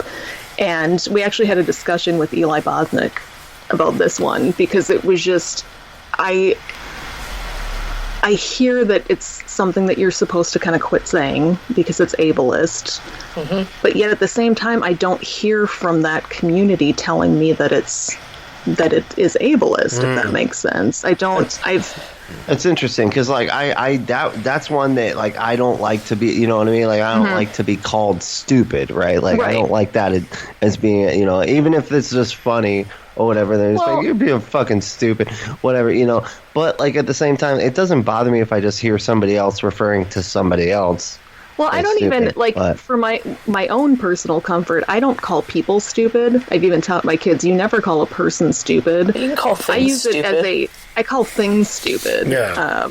Or situations stupid, or that's a stupid thing to say. Like, Yeah. I don't feel comfortable calling people stupid at all, ever, in real life or online. And that's where it becomes ableist in my mind, is when you're calling somebody stupid, because then you're referring and then referring to someone else, saying, okay, that means somebody else is stupid and that's a bad thing. But a situation, I don't see situation this is where it gets gray, and I'm going to play devil's advocate again here, right? Because, for example, you hear that in my profession when you do sales, right? For example, let's say, I don't know, it's a situation, let's say Brent has a Ford, and I say, oh, that was a stupidly built machine. You're referring to the machine, but then Brent goes, yeah, but I chose that machine. You're calling me stupid, right? And I think this is where the zone gets really, really gray at that point, and people get offended over just about anything. So I'm not referring. Are they? Like, I feel like in a certain way, some it's people an interesting example, but it's also like, in that situation, is somebody actually going to get offended by that? I don't know. It's a case by case basis. Exactly. Like, so you can't, you can't take it as all encompassing. Well, I think something Eli said that was interesting, because I recently went back and listened to that episode because I genuinely couldn't remember it. And this is a topic I spend a lot of time thinking about, because it is hard to weed out all of this language that you've been using your entire life. And his statement was that, I think it was, the rock bottom of social justice is I don't care. So for anything, if somebody says, I don't want you to use that stupid, or that word, I don't want you to use the word stupid, you can always say, I don't care. I'm going to do it anyway. And that's a valid choice. You can do that, and if at a certain point somebody comes to you and says, I don't like you using the word and. Well, I mean, come on. I have to use, that's part of our language. I'm going to use it. I don't care that the word and offends you. I just don't. You always have that option to say that. Years ago, Dr. Dawkins, Richard Dawkins basically said, you don't have a right to be offended. He says, I'm offended by bubblegum, he said. So that doesn't mean I have a right to be offended. And is he correct? No, you can have a right, offended. And I think you can be offended, but like she said, it's also the other person's right to not care that you're offended. That's deal with it. You're offended. Don't come around me. Don't listen to me. Then don't talk to me. Don't read. In the case of like Facebook or whatever, block me, mute me, whatever it takes. And I think the word offense is kind of a loaded word, because there's concepts that can be offensive, but then we're also talking about just words that people find uncomfortable. I think there's a difference between uncomfortable and offended, or hurt and offended. A lot of this is people just being hurt by words. It's not that they're offended or that they're clutching their pearls because you said it. It's hurtful because they've heard it used in a hurtful context. Yeah, it triggers something else in them. Here's the thing, real quick, because offense, can be valid at certain times, and it can be invalid at other times, and it's up to you, the individual, to determine what is a valid offense and what is not. And I always try to err on the side of caution. So that's just me, but that's not everybody, and so, but that's the, that's up to the individual to determine whether or not this thing that some people say is offensive is enough for them to say, okay, I'm not going to do that anymore. But I try to err on the side of, if some people are offended by it, then I'm going to try not to do that. You know what I mean? But that's again, up to you. You got to be able to say what the validity is, because like Amy was just saying, some people are offended by, just the fact that fucking women have the right to choose, and the fetus's, concerns are more important. And, you don't want to offend any fetuses when you're talking about abortion rights, Well, I feel like this is where, again, kind of the hurt and the offense makes sense, because I swear a lot. I don't know if people have noticed this, but I use a fuck ton of bad language. I motherfucking swear all the motherfucking time, and I love it, and it's part of my being, and I will never stop swearing. And a lot of people would be very, very offended by that, and I don't give a fuck, because I like to swear, and those people can just not listen. At the same time, if I say something that somebody finds hurtful to them, that's something I'm going to consider not saying in the future. like the guys thing, or like just any kind of word that could be considered a slur or something like that. That stuff I'll try to take out of my vocabulary because people have told me I find that hurts me because somebody has used that word in a derogatory way to cause me pain. Me swearing, me using the word motherfucker, that's not, as far as I know, causing somebody personal pain. That's just offensive and shocking to the ear. Well, hold on a second. My mom hates it. Hold on a second here. Devil's advocate yet again. We're 7 billion primates on this planet, and 7 billion different histories, and 7 billion different types of raising up, and whatever we find has hurt us. You say motherfucker might not, it's shocking for the vast majority, but somebody who's actually been through that pain of hearing that word and is quote unquote triggered by it, then what, right? I'm saying, that's when you know your audience. Yeah, but with 7 billion people, but with 7 billion it doesn't people, individualize. You know that there's going to be someone triggered by it, but then when you find out that person's triggered, they have the decision whether or not to continue listening to you, because the words aren't going to stop coming. So you say, I'm sorry that offends you, but this isn't going to come out of my vocabulary, so let's find a middle ground. No, but hold on a second. Right, and we can determine if somebody is offended for good or bad reasons. You know what I mean? That is allowed. And a lot of the people that are offended for being I'm just trying to see what's the difference here between they have good reasons. Somebody being offended by saying motherfucker, and because it's something that their past, and somebody being offended for saying guys or chick or something like that. What's the difference here? One of them you were willing to bend and ply to to this person. The other one you basically said, screw it, I'm just going to do it anyway. What's the difference between the two here? Well, one is specifically addressing women and a particular group, right? When using a particular word. The other one is just a word that people have deemed offensive for everybody. No, but I'm saying if this individual actually had a personal experience with that. Let's take this further. So say in the past, I was abused by somebody. Yeah. And they used motherfucker all the time. Yeah. And they would come at me with that term. And so whenever I hear that term, I then become triggered, and I become very, very anxious about it. So I bring that to your attention. Yes. And you say to me, I can't take that out of my vocabulary, so what are we going to do about it? And the answer is that because it's a me problem. That's unique to me, so it's a me problem. I have to choose how to deal with it. Either I learn to not be triggered by it around you, and I deal with the trauma that caused that, or I stop being around you. Yeah. I, as the person who says it, can take those words into account and go, oh my God, you're an actual friend of mine. I didn't realize what this word did to you. I will either try to not say it when I'm around you, or maybe I will just take it out of my vocabulary altogether. I have a choice to make there too, but I can choose to say I don't give a fuck. It goes the same with the word guys. The same thing can happen. I can say, you know what? I can't take that out of my vocabulary. It's not going to happen. So too bad, so sad. Stopped listening to me. Block me. I still feel like that's so specific, though. Like when there's certain words that are deemed, like colloquially, that we know are harmful to certain groups of people, or that we know are used to specify a certain group of people. Yeah, like the N-word. A broader group of people, not just one individual or a word that has a history. It's not a specific situation. I totally get what you're saying. Yeah, that word actually has a history, and it was used in a demeaning way. But you can't really make that same link with the word guys. Yes, you can. Really? Yeah. Think about it. Yeah, because the history of the word guys is that they were only addressing the men in the room, which is why men started using that excluding the women. Because a lot of times you guys have a lot to get through with Kevin. He doesn't know. He doesn't think this way a lot of the time. He's quite an alpha male in a lot of ways.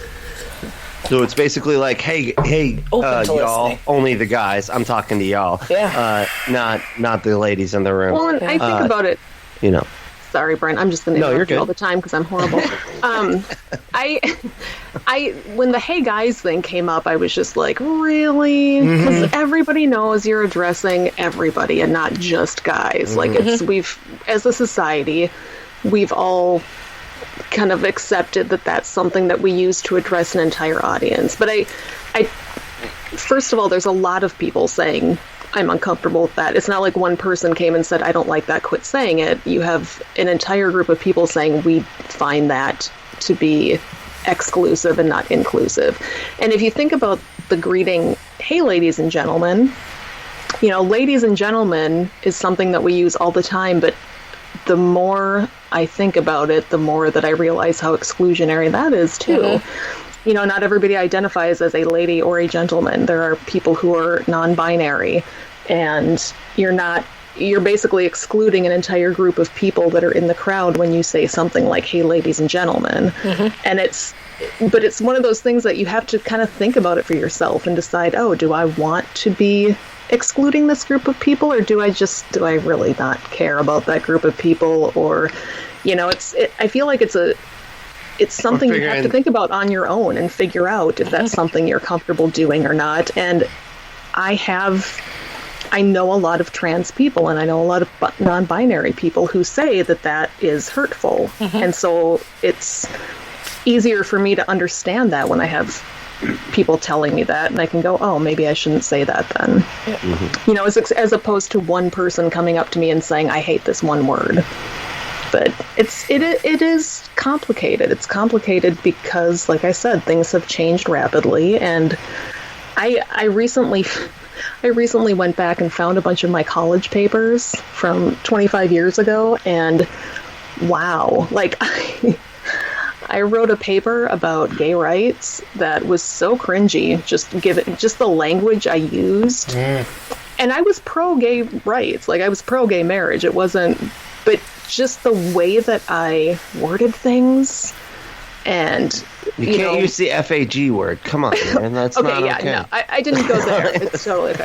But some of the stuff I think back and go, ooh, yeah, that doesn't sound right to my 2021 ears. That does not hold up well. It's just like when you go back and watch a movie and go, oh shit, that does not hold up well. It was fine at the time because we all accepted that it was, fine to, in the movie That's 16 Candles, it was okay to make fun of an Asian person in that movie because we all thought it was funny. Yeah. But that wasn't okay. It wasn't okay then, and it's not okay now. Yeah. We're just realizing now how not okay it was. Because we've become a culture that has become more sensitive to different groups of people and what they find offensive and I don't think that's a bad thing. I don't think that's bad. I think it's an awesome thing. I think I agree with you guys in the most part, and I think it's a great thing that we try to cater to and be more inclusive to everybody. But I think there's a bit of a limit as well, because like I said, we cannot cater to 7 billion people's individual needs either to move forward as a society. We're not talking about catering to individual needs. We're talking about catering to large groups of people's needs that are all exactly the same. So why would you... I'm going to keep playing devil's advocate here. You're addressing a group, you're saying ladies and gentlemen. You can't start saying ladies and gentlemen, transgender people... So you don't. You say, hi, my friends. Yeah, or whatever else. Somebody will say, we're not friends, Welcome, everyone. Exactly. I like that one. Welcome, everyone. Exactly. I know it's hard there to change. There are ways to do it, but saying ladies and gentlemen to a lot of people would be really, really offensive. I wouldn't do that. No, I get it, but, at the same time, I kind of... to play devil's advocate here, I understand also where the right actually comes from here. It starts to get a bit ridiculous, I think. But it is... I hear that people say it's getting ridiculous, but that's just people that want to be lazy and don't want to change. Yeah. Yes. Gotta think. Thank you. You gotta think about, and you gotta use, you gotta implement your empathy into your logical process. That's the thing. And I know it's hard. It's hard, man. It's a difficult thing to do, and it's hard to change little things. You're like, that's fucking stupid. But maybe it's not fucking stupid. Maybe it's actually pretty reasonable, but it's difficult. Maybe it's just one of those things. And I think if you think of the right being upset about cancel culture, Oh, I know they take it to an extreme. They totally do. I mean, there's a lot of things they say that are ridiculous. It has. The right is made up of a lot of straight white men. Oh yeah, for sure. They're not a diverse group of people. They're a group of people who've never been asked to stop doing certain shit that they shouldn't be doing because they're in the company of others who are just like them. And so they've spent their whole lives never being told, well, don't say that. That'll hurt somebody, or that'll hurt. They're not asked to do that because they're in such a homogenous group. If you're in a group of diverse people, you know, the language I use in terms of things like guys or ladies and gentlemen, things like that, I never would have thought twice about that until I started to know people who were transgender. And I started becoming friends with them and hearing them and being around them and, you know, listening to the way they talk about things. And if I just was in this little group of all other white women that were all straight and that were all thought, like, you know, I would be in a perfectly happy, blissful little bubble, and I would think, why is everybody telling me to stop saying things? I don't... But, like, I think it's having those personal relationships with people who are different than you. It takes that to understand why things might be hurtful to other people, because you just don't get it sometimes, you know? Which is why I think it's good to surround yourself with a diverse set of people. Which is why back to atheist male podcaster.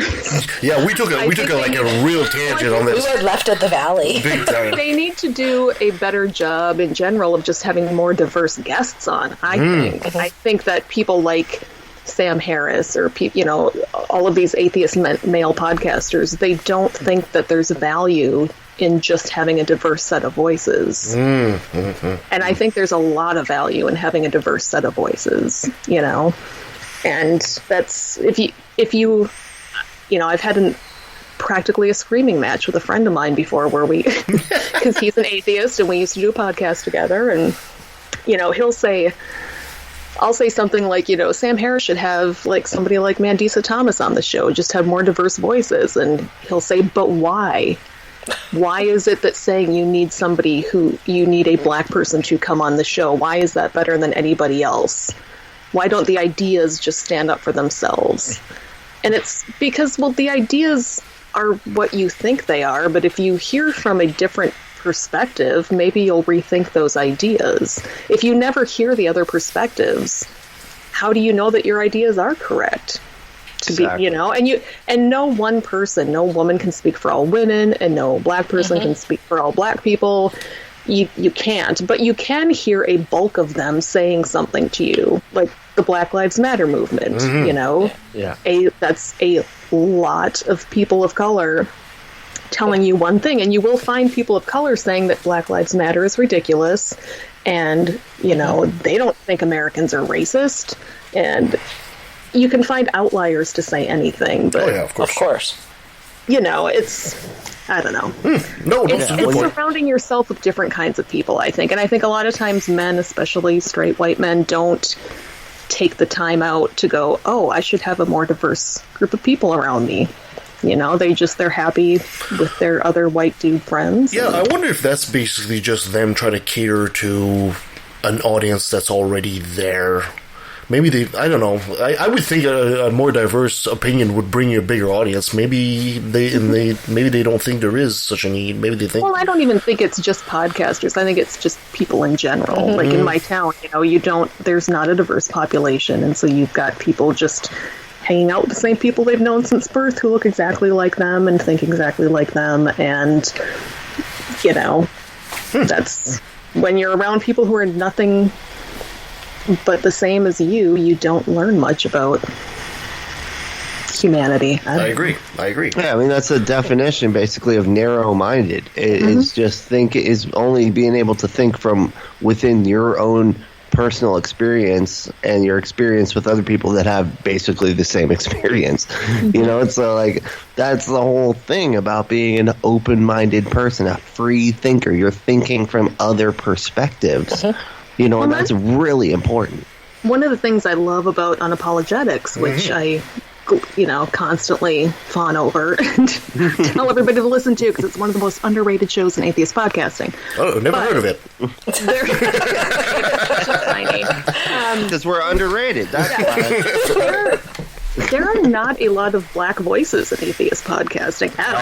I agree. It is very hard to find atheist podcasts that are dominated by black folks, and just being able to listen to Nikki talk about her point of view and, you know, the way she looks at things because of the way she's been treated or because of the way she grew up in America, and hearing her tell things from her perspective is something I find incredibly valuable. You know, when I listen to it every week, I feel like I learned something I may not have realized. Oh yeah, absolutely. Or, you know, and I really do value it because of that. And I wish we had more shows with more diverse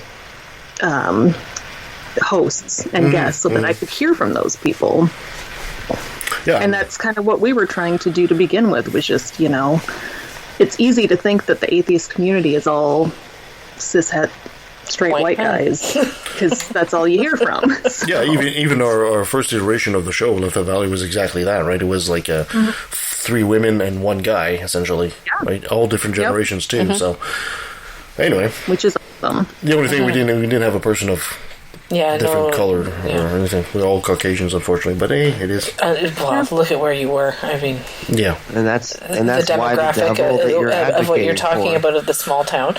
You were in a smaller town with predominantly white people. Yeah. And that's why the devil that you're advocating for constantly gets his ass beat. I'm just saying. So, I like that we challenge you. Yeah. So, Amy, when you're doing secular soup, you guys have a favorite topic you guys like to tackle? Oh God, we love trashing men. Kind of our favorite. So what you're saying is I'm on the wrong podcast. Okay. Yeah, we really don't. You know, we kind of taglined it as a show about atheist parenting, feminism, and politics, and those are kind of the 4 things we talk about. We talk a lot about politics. We talk a lot about parenting, and just about rural life too, small town life, being people who are very liberal and openly atheist in areas that are not. You know, she lives in Texas. She is in a very red area. I'm in a very red area. For Canadian listeners, I guess red and blue are swapped. Yes, that's correct. That's correct. Yeah, but we don't really think in red and blue anyways. No. Yeah. But for our Canadian listeners, they know red and blue for the most part. Yeah, for Canadian listeners, when she says red, she means Republican. Republican. She means, Yep. Republicans. Corey Johnston taught me that. Huh? I did not know that. Yeah, so blue's conservative. We're both surrounded by people who are very conservative, and that brings up unique challenges as far as, you know, even parenting. Some of the stuff we go through, trying to deal with what our kids have to deal with at school, being in the minority as far as religion goes. And I don't know, we talk about cats a lot because I have 2 really great cats. We talk about they have their own Instagram page. Yeah, we try to, we have guests once in a while. We kind of, when we feel like it, or every once in a while I'll think, ooh, I want to know about this thing. And then I have to find someone who knows about that thing. That was my next question. If you could bring a guest, which person would you like to bring? Oh my gosh. This is where you say the guys from Left of the Valley. Oh, sorry, guys and gals from Left of the Valley. Probably Sam Harris. No, I'm kidding. Sam Harris. Dickhead. The people at Left of the No, I honestly, you know who my favorite guest has been? It's Nikki. I know I sound like I'm making this up, but God, we have so much fun with Nikki. She's just, Amy and I are like, she's like our low-key triplet. We just have so much fun with her. Well, we're trying to bring her on the show, but Brent keeps storing her in her closet somewhere and just locks her up. Brent. Quit silencing her. Quit silencing her. He keeps saying he puts her to bed. He doesn't put her to bed. He puts her to sleep. He just knocks her out and she can't come on the show. I mean, I killed my husband 10 years ago and buried him in the basement, and that's why nobody's met him yet. So, yeah, we talk a lot about relationships. Just, I don't know. We both have chronic illnesses. That comes up a lot. How much we hate America is a frequent topic, even though we both live here. It really sounds like I'm on the wrong podcast. Yeah, it's a really long podcast. I don't know if you've heard of the Minnesota Goodbye. No. I have, yes. But yes, we frequently have the Minnesota Goodbye. That's where you never actually say goodbye. We have that going. Here, actually, too. It's a Canadian goodbye. It's the same kind of thing. It'd be very Canadian. Yeah. Yeah, Del on Earth, who is another podcaster, and she lives like just an hour away from me. Or they, I'm so sorry. Del's pronouns are they. They live an hour away from me and raise cows, and Della's just badass. And they came on the show one time, and I think it lasted 2 hours because we are both from Minnesota, and we just we couldn't stop. We had to keep going, and there's no way to say goodbye. Maybe it's a Newfoundlander goodbye. I'd have to look it up, but it's very... It starts in the kitchen, goes to the living room. Mm-hmm. Yep. Heads out to the driveway, stands in the driveway for a little while. Yeah. Oh, definitely. With the window down while the car's running. Mm-hmm. Yeah. Yep. And it depends on how cold out it is. Exactly. Unless it's winter time. You'll cut it off. But, so, Amy, if there is a message you'd like our listeners to hear, the message you send with Secular Soup and with Amy, what would it be? Oh, God, a message. So much pressure. Don't have kids. That is advice we give on every single episode. And if you listen to the show, you'll see why. Like, it's frequently exhausting, and they're a lot of work. So, don't have kids. I don't know. We're just... Get meds for ADHD if you have ADHD, because they'll help. I don't know. I want to hear from more diverse people in the atheist community. I know a lot of people say there is no atheist community, and they think that that's kind of ridiculous and it's hurting cats, but I want to hear from more people who are atheist and aren't of the white male variety. Mm-hmm. And I think the more voices we have, the better. Mm-hmm. I agree. Perfect. And Cogdis sucks. So there's also that. Amy, thank you so much for being on the show with us today. But the mic is all yours. If you need to plug your store or your podcast, by all means, goodness. Where can people find you? We do so much stuff. Our website is delightfulbitchcraft.com. Mm-hmm. Facebook just took down our Facebook page called Delightful Bitchcraft. Because, God damn it, Facebook. Is it because of the word bitch? I think so. Facebook really does not like the word bitch, which is interesting. I've gotten banned twice for using the word bitch. It's amazing what they don't like and what they let slide. And they'll let do. Yeah, I've reported so many homophobic bullying and all of that, especially during the 2020 election. Conservatives just ragging on Democrats, and not one of those comments was taken down or just deemed to be bullying. And yet I got muted for calling out someone for being a homophobic, transphobic jerk.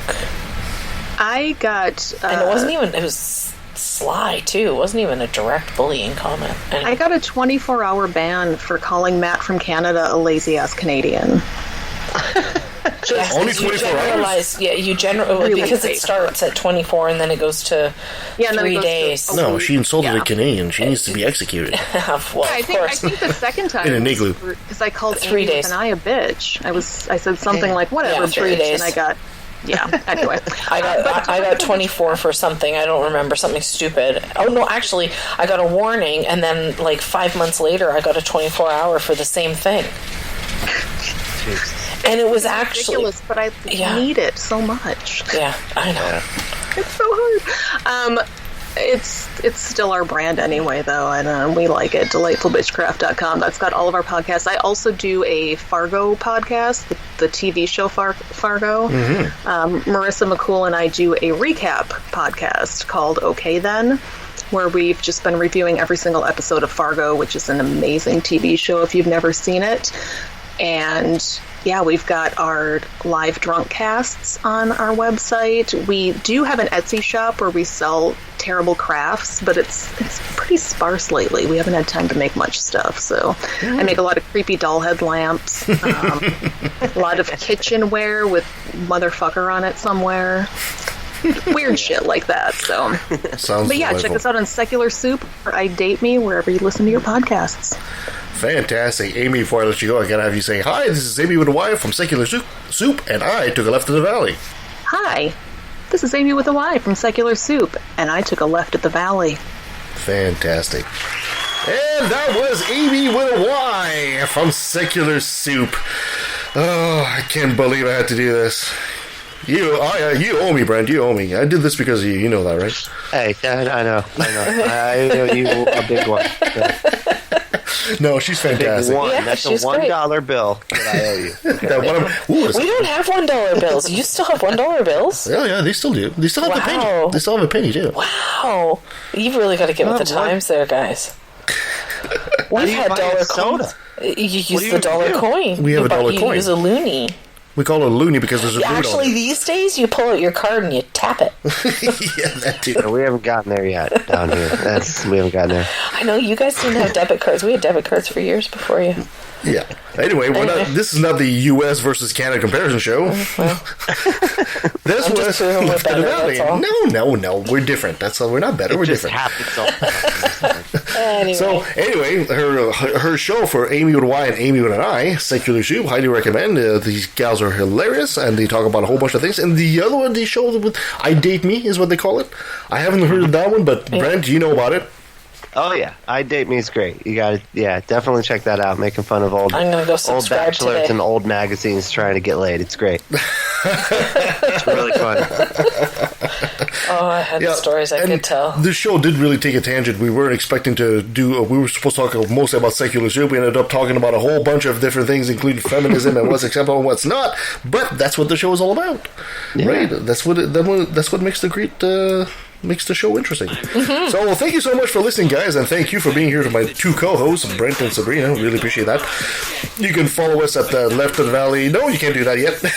You can go to Facebook. You can go to Twitter at LATV Podcast. You can go to Patreon, and you can become somebody to help the show, like our new patron, the Right to Reason Podcast. So, shout out to them as well. They become a new patron for us.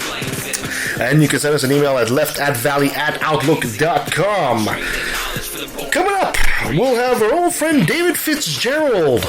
He'll be coming on the show soon. We'll be talking about the other not so well-known gospels. We'll have our old friend Del Rey. We'll be talking about sexuality and how COVID affected human sexuality. We'll probably have Joel Backen as well, talking about the Corporation 2. We'll also have Janice Selby. She was the woman that was putting on the conference on religious trauma, COURT. And she's coming back on the show because she's doing, last they had to cancel because of COVID, they had to cancel that conference, but they're reopening that conference, so we'll be talking about religious trauma. And we'll also have the 604 Atheist as well. So those are people coming down the pipe. Brent, make a quick plug about your show, my friend. If you need to listen to Unapologetics. Oh, Unapologetics. Spelled with an X. Check it out. I also do a YouTube channel called The Happy Debating Atheist. You can always check that out. And that's you can follow me on Twitter at Brent Lee Allen 1. And check us out on Facebook. We have a secret underground group. So check that out. Yes, check it all out, man. That's fantastic. All right, anything else I need to add, guys? We're all good? No, have a great week. Perfect. Yeah. Thank you so much, guys. Until next time. Isn't real, but Jesus is. What's next time? You don't believe in them. I think the reason is apparent. You do what you're told and believe in the God is not when it comes Fuck off! No, every time you talk about Amy, you get quite mean. No, that's not true. Right? He does. He's cruel. I forgot we've been in this war for years now. That's okay, I'll help you win. What?